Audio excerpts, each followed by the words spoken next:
ETF index mutual funds నేర్చుకుని stock మార్కెట్లో రాణించాలనుకుంటున్నారా? వెంటనే ఈ నెంబర్కి కాల్ చేయండి.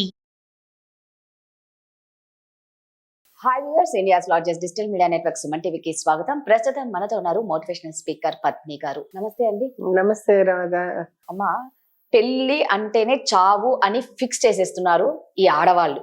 ఆ రేంజ్ కి అయిపోయింది. పెళ్లి చేసుకుంటున్నా, ఇంతకు ముందు ఏంటంటే పెళ్లి చేసుకుంటే గోతిలో పడినట్టు అని ఏదో కామెడీగా అనేవాళ్ళు. ఇప్పుడు సీరియస్ గా నువ్వు పెళ్లి అంటే కాటికే అది ఫిక్స్ అయిపోతున్నారు అనమాట. ఇప్పుడు యూపీలో భర్తలను వణికిస్తున్నారు భార్యలు. ఎక్కడ చూసినా, మొన్న హనీమూన్ మర్డర్ కేసు రాజా రఘువంశీ చూసుకున్నా, అంటే ఎంత దారుణంగా ఉందంటే వాళ్ళు హనీమూన్ అని పేరు చెప్పేసి అట్లా చంపేద్దామని. ఇప్పుడు రీసెంట్ గా ఒక నిషాద్ అనే ఆయన, ఒక బాధితుడు పోలీస్ స్టేషన్ లో కంప్లైంట్ ఇచ్చాడు. ఆయనకి April 29th మ్యారేజ్ అయ్యింది. ఫస్ట్ నైట్ రోజు ఆ భార్య సితారా, నువ్వు నన్ను ముట్టుకుంటే 35 ముక్కలుగా నరికేస్తాను వార్నింగ్. ఎంత భయంకరంగా ఉంది అంటే లాస్ట్ కి ఆ అమ్మాయి వాళ్ళ లవర్తో జంప్ అయిపోయింది. అయితే ఈయనను కూడా చంపేద్దామని ఫిక్స్ అయిపోయింది అనమాట. ఒక్కసారి దాని గురించి మాట్లాడుకున్న తర్వాత బ్రీఫ్ గా అసలు ఎందుకు ఈ ఆడవాళ్ళు ఇంత దారుణంగా బిహేవ్ చేస్తున్నారో చెప్పండి. ఇది ఎట్లా ఉందంటే గనక, నాకు ఇష్టం లేనిది ఏదైనప్పటికీ నేను వదిలిపడేస్తా, నాకు అవసరం లేదు. పూర్వం ప్రేమలో త్యాగం ఉండేది. దేవదాసు ఉన్నాడు, లేకపోతే లైలా మజ్ను, ఇవన్నీ త్యాగమైనటువంటి ప్రేమల్ని చూసాం. ఇప్పుడు ప్రేమలో రాక్షసత్వం, క్రూరత్వం, నాకు దొరకనిది పక్కవాడికి దొరకదు. ఇది ఒక విధమైనటువంటి బలమైనటువంటి, ఎంత క్రూరానికైనా వాళ్ళని ఒడిగట్టేస్తున్నారు మనుషులు. లవ్ ఈజ్ బ్లైండ్ అని విన్నాం కానీ, love is blind, love is mad, but love can make people die and make them die, make the other person even take them in to the death అన్నది. వాళ్ళని మార్చరీకి కూడా తీసుకెళ్ళడానికి కూడా ఇప్పుడు పిల్లలు సిద్ధం అయిపోతున్నారు. ఇది ఏంటి? ఇది ఏ విధంగా కరెక్ట్?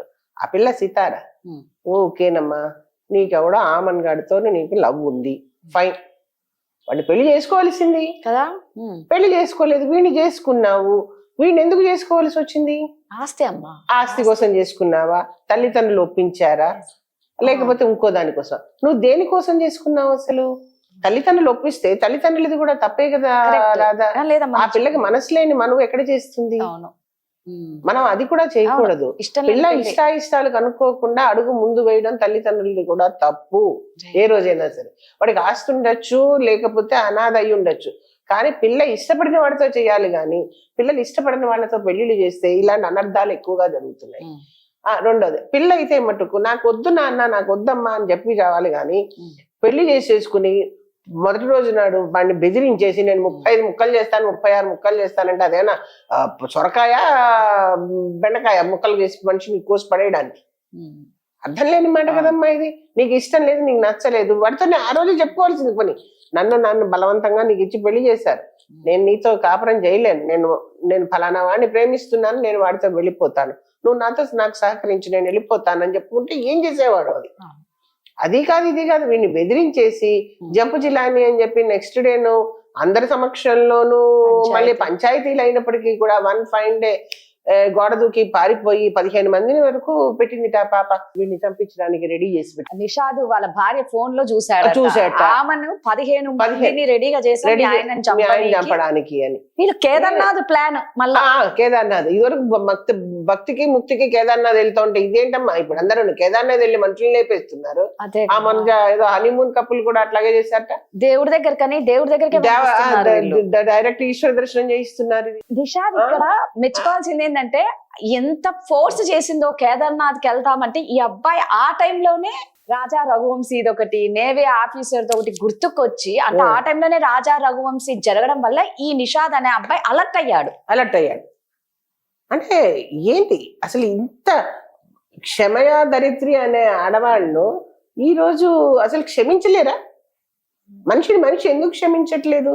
ఫర్గెట్ అండ్ ఫర్గివ్ అన్న పదాన్ని అసలు మర్చిపోయారు. అసలు ఇది కరెక్ట్ కాదు. అది ఆడవాళ్ళు చేసినా మగవాళ్ళు చేసినాను. యాక్సెప్టెన్స్ లేని మ్యారేజ్ కోసం తపతపలాడి పెద్దవాళ్ళు కూడా పెళ్లిళ్ళు చెయ్యకండి. వాళ్ళకి ఇష్టమైన పెళ్లిళ్ళే చేయాల్సిన పరిస్థితి రోజులు వచ్చాయి. చెప్పి చూడండి. వింటారా? అదృష్టం, మీ అదృష్టం, పిల్లల అదృష్టం.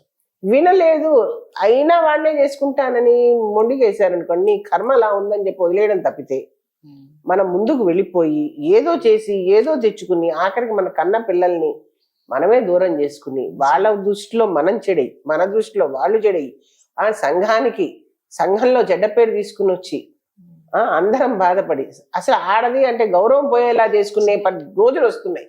ఇది సమంజసం కాదు. ఆడవాళ్ళందరం కూడాను ఆర్థిక స్వాతంత్రం ఎంత అవసరమో మనకి, కానైతే మనలో ఉన్నటువంటి ఆ క్షమాగుణం కూడా అంతే అవసరము. ఇది మటు గుర్తుపెట్టుకుని ఉండాలి అందరం. ఒకప్పట్లో అయితే అమ్మ ఏదో ఇష్టం లేని పెళ్లిళ్ళు చేసినా వాళ్ళు సర్దుకపోయే వాళ్ళే 3 రోజులు అయితే ఇప్పుడు సర్దుకుపోవడం లేదు, అని 3 అనుకొని రోజులు కాదు, చేశారు. 3 నిమిషాలు కూడా సర్దుకోరు. ఇప్పుడు అసలు ఈ మనుషులు వద్దు అంటే ఇంకా భర్తను చంపడమే టార్గెట్ గా పెట్టుకున్నారు ఈ భార్యలు. అసలు సర్దుకుపోదాం అన్న పదం ఇప్పుడు కొన్ని డిక్షనరీలో కొన్ని పదాలు లేవు, అందులో ఒక పదం సర్దుకుపోదాం ఉన్నది.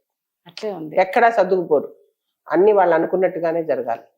అది present generation. The definition of present generation is what I want, I should get it. Right, అంతే. I will live in the way I want to live. నా ఇష్టం వచ్చిన మార్గంలో నేను నడుస్తాను. This is my life and my deeds. I do what I want, what I think, what I feel. I speak what I want.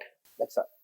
అది ఎదుటి మనిషి బాధిస్తోందా, నువ్వు చేస్తున్న తప్ప, నువ్వు ఒప్పు చేస్తున్నావా, నువ్వు ఎదుటి వాళ్ళ ఫీలింగ్స్ ఏమిటి, ఈ మాట మాట్లాడడం వల్ల బాధ పెడుతున్నావా, చేసిన పని వల్ల ఎంతమందికి చెడ్డ పేరు వస్తుంది, ఇటువంటి ఆలోచన లేని జనరేషన్ లోను ఇప్పుడు మనం ప్రస్తుతం బతుకుతున్నాము. వీళ్ళల్లో చేంజ్ తీసుకురావాలి అంటే గనక ప్రతి తల్లిదండ్రులు, ప్రతి వాళ్ళం అందరం కంకణం కట్టుకోవాలి. నిజం. అందరం కంకణం కట్టుకుని పిల్లలకి నోకి కూడా కొంత అలవాటు చేయించాలి. అప్పుడే ఈ సంఘం బాగుపడుతుంది. ఎందుకంటే సమాజంలో మగపిల్లలు పెళ్ళంటే భయపడుతున్నారు, అండ్ పెళ్లి అంటే చావు అనే రూట్ ఆడవాళ్ళు ఎంత అంటే అందరు ఆడవాళ్ళు కాదు, ఇలాంటి ఆడవాళ్ళ గురించి మనం మాట్లాడుకుంటాం. మీరు అన్నట్టు ఏంటంటే ఇష్టం లేని పెళ్లిళ్ళే వీటికన్నిటికీ కారణం అవుతున్నాయి. యాక్సెప్టెన్స్ అండి మెయిన్ కదా. యాక్సెప్టెన్స్ అన్నది చాలా ఇంపార్టెంట్ మ్యారేజ్ లో. యాక్సెప్టెన్స్ లేని చోట మనం అసలు ఉండలేము. దీనికి కారణం కొన్ని ఫ్యామిలీస్ లో కూడా చూస్తాము. కోడలు ఇప్పుడు ఆడవాళ్ళనే అనద్దు, మన మగవాళ్ళది కూడా ఉంటుంది. పెళ్లి చేసేసుకుని పెళ్ళాలను నెగ్లెక్ట్ చేయడం కూడా కరెక్ట్ కాదు కదా. అలాంటి వాళ్ళు కూడాను మరి వీళ్ళల్లో తెగింపు ఇది తీసుకొస్తున్నారు, అది తప్పే. అలా అని వీళ్ళు తెగించేసి చంపేయడం కరెక్ట్ కాదు. ఇద్దరిలోనూ మార్పు రావాలి. ఆడ మగ ఇద్దరు కూడాను మారాల్సిన విషయం ఉంది ఇక్కడ. ఈ తెగింపు అన్నది సరైన దానికి తెగించండి, అంతేగాని అడ్డదిడ్డంగా తెగించేసి నేను చాలా హీరోని అని అంటే గనక కుదరదు. ఇది నా దారి రహదారి అంటే కాదు, ఇది సినిమా కాదు. నీ దారి రహదారి కాదు, నీ దారి ముళ్ళబాటే. అంతే కదా. నువ్వు ఈ పనులు చేస్తే నీ దారి రహదారి అవ్వదు, నీ దారి అంతాను ముళ్ళే ఉంటాయి. ఎందుకంటే ఈ పని చేసిన తర్వాత నువ్వు ఎదుర్కోబోయే రిపర్కేషన్స్ నీకు తెలియట్లేదు. మామూలుగా ఉండవు, ఇవి మామూలుగా ఉండవు. ఎందుకు భయం లేదు, భయం మీద జరుగుతున్న మీడియా సంఘం ఇప్పుడు చూపిస్తున్న సినిమాలు అన్ని కూడా మనుషుల మీద 3 గంటల సినిమా చూసి మేము హీరోయిన్లు అనుకుంటున్నారు. జీవితం 3 గంటలు కాదు, జీవితం 100 ఏళ్ల బంధం. ఇది మనం కరెక్ట్ గా నిలబెట్టుకున్న రోజునే సరైన జీవనం గడుపుతాం. కాని పక్షంలో కనుక ప్రతి అడుగులోనూ ఒక నీటి మన ముళ్ళబాటే. అది ప్రతి అడుగులోనూ నీకు ముళ్ళు గుచ్చుకుంటూనే ఉంటుంది, దాన్ని తీసుకుంటూనే ముందుకు వెళ్ళాలి. ఇది అర్థం చేసుకోండి. సో నిజంగా అండి, మనం ఏదైనా ఒక స్టెప్ వేసేటప్పుడు 10 సార్లు ఆలోచించండి. ముఖ్యంగా పెళ్లి గురించి అయితే మాత్రం మీరు అటు 7 తరాలు ఇటు 7 తరాలు అని ఊరికే చెప్పలేదు. 7 తరాలు కాకపోయినా కనీసం అమ్మాయి గురించి ఎంక్వైరీ చేసుకుంటే, ఇదిగోండి ఇలాంటి మగవాళ్ళు బలి కారు. కొంచెం నిషాద్ అలర్ట్ గా ఉన్నాడు కాబట్టి బతికి బయటపడ్డాడు, లేకపోతే ఆయనది కూడా పాప ఏమయ్యేదో తెలియదు. థ్యాంక్ యూ అమ్మా. Thank you.